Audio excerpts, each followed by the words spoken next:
Hey kiddos, Miss Melanie here for Storytime Saturday. So happy to see you. I hope you've had an enjoyable week because it has been nice outside each and every day this week, and you're off to a beautiful weekend, so enjoy that as well.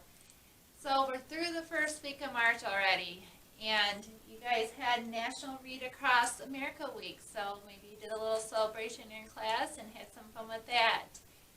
Also, it was National Read Across America Day, which was Tuesday, March 2nd, and that was Dr. Seuss's birthday. He was born March 2nd, 1904. And we have some things here that I have pulled out with Dr. Seuss, about Dr. Seuss. There's a little biography about him. And there's some books in the Cat and Hat Learning Library series that talk about the solar system, maps, seeds, butterflies, and so on. We also have some of his books that we have the movie as well, like Horton Hears a Who. We have the Lorax. So come in and check a few of those out and enjoy. March is it is Women's History Month, and I have some amazing women right here in the center of the Children's Library that you can read their incredible stories. And most of these are biographies, which is a true story about someone's life. So come and check those out. And we're going to talk about an amazing woman today. I'm going to read her story. It's the story of Elizabeth Blackwell. And she was the first female doctor. And then we're going to talk a little bit about what's going on in March here in the library and what's going on just in March here. So let's get started. This book is Who Says Women Can't Be Doctors? The story of Elizabeth Blackwell. It was written by Tanya Lee Stone and illustrated by Marjorie Priceman.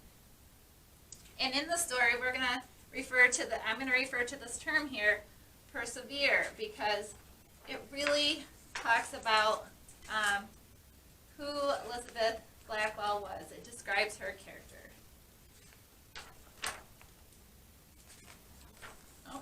Get to the story.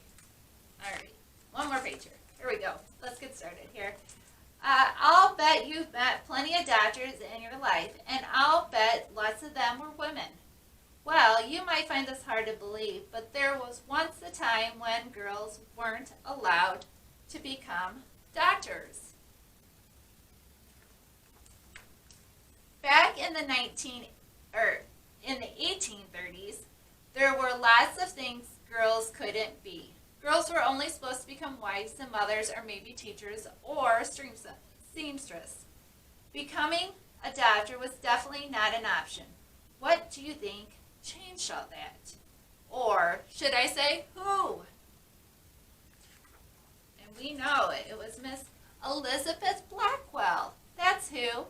A tiny wisp of a girl who wanted to explore every corner and who never walked away from a challenge.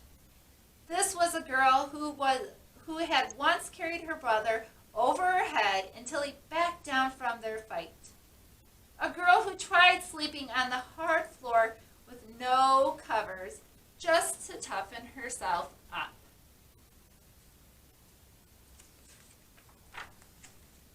A girl who climbed up to her roof and stretched out as far as possible with a spyglass to see what was happening on the other side of town.